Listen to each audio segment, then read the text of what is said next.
What are your top 3 tips for businesses and organizations wanting to protect themselves against cybercrimes?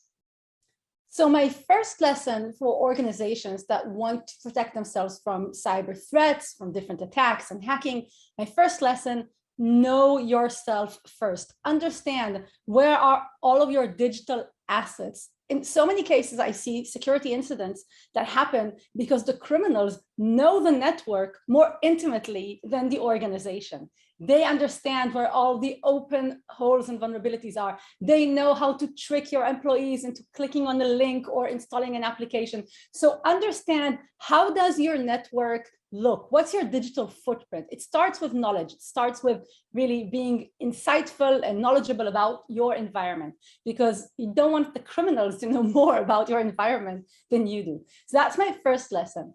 My second lesson is that it's not just about the technology. So it's not just about buying the latest firewall or the best machine learning, AI-driven network security technology. Trust me, I have designed and built those technologies, and they are great, but that's not the cure-all to cybersecurity threats. It's a lot about the people. It's about getting people to be part of your digital immune system, because the people that have to make everyday security decisions, they're your first line of the defense. So you want to empower them. You want to make them knowledgeable about threats. You want to give them the information and the tools to make better security decisions. So it's not just about technology, it's also about the people. My third lesson is that you need to learn from hackers, because hackers are the early adopters for any new technology. They're incredible innovators, whether we like it or not. They come up with really creative and clever ways to use technology, sometimes against us. So there's so much we can learn from identifying, from studying the techniques that criminals use. And this is what I spend my everyday on, researching cybersecurity threats, the techniques and the methods that hackers develop. There's so much that we can learn from hackers, and that can teach us how to protect ourselves. Do you believe we take cyber attacks seriously enough? And to what extent can such crimes impact our lives? I believe that cybersecurity today is no longer just about protecting our secret information or our credit card numbers or our Facebook chats. It's literally about our digital way of life. Now more than ever, after the 20-something months of this pandemic, we've learned how much we rely on secure, trustworthy digital infrastructure. So cybersecurity is about protecting a way of life. It's not just about protecting one transaction or one database. It's really about the way we thrive in a modern digital society.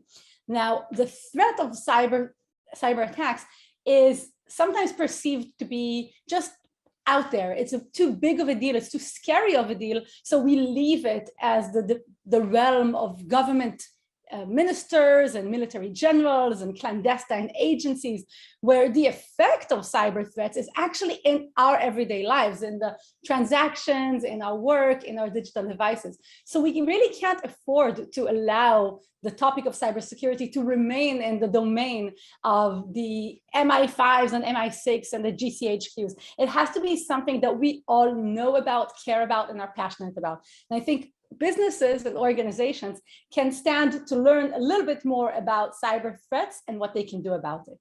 Ransomware is an increasingly worrying issue. What should businesses do if financially extorted by hackers? So ransomware has been perhaps the most innovative and successful form of cybercrime in the last few years.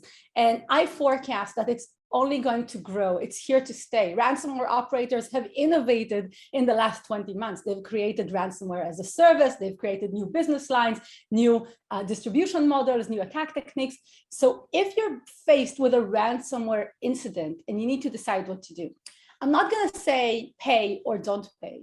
My advice is negotiate, because in the negotiations themselves, you can learn a lot about how the attackers got in, what they're really after, what their motivations are, and it can actually help in a law enforcement investigation, because they can glean clues and hints, because the negotiators on behalf of the criminals might drop some information that's valuable to uncover what's really going on. Furthermore, in several cases, we know as a fact that the negotiations actually helped to reduce the amount that was ultimately paid to the criminals. Now, again, I'm not necessarily advocating that you should pay ransom, but I would recommend to be prepared, have that mindset of what do we do if we're hit with that incident? Who's eligible on our behalf in our business, in our organization, to even conduct this sort of negotiation or relationship? Is it a third-party advisor? Is it a hostage negotiator? Is it your legal counsel? Is it your CTO? Have some thought about that, and how are you going to respond to a ransomware situation? Because it is happening to more and more businesses. Can you describe a time where you faced hardship, and how did you overcome the challenge? So growing up in Israel and serving in the military, I've had my share of going through war, conflict, terrorist attacks, rocket attacks. Just in the last 2 years, we've had to deal with the COVID pandemic and with air raid sirens and rockets going off in the middle of the night. So the way to find the silver lining through all of that, for me, it's been something we call in Israel, pressure makes diamonds. For me, all of that pressure has just pushed me to be better at what I do, to be more hopeful, more positive, to really count my blessings every day, to be grateful for the opportunities that I have available to me, for the privileges that I have available to me, and to try and share my knowledge and my passion with as many people as I can. Actually, the pandemic has been quite a challenge for so many of us, and I'm really grateful that virtually I can now reach even greater amounts of people, and I've spoken with people in Australia, China, Chile, Nigeria, all over the world in the last two years. So that's where I find my resilience. It's in really that pressure makes diamonds ideal.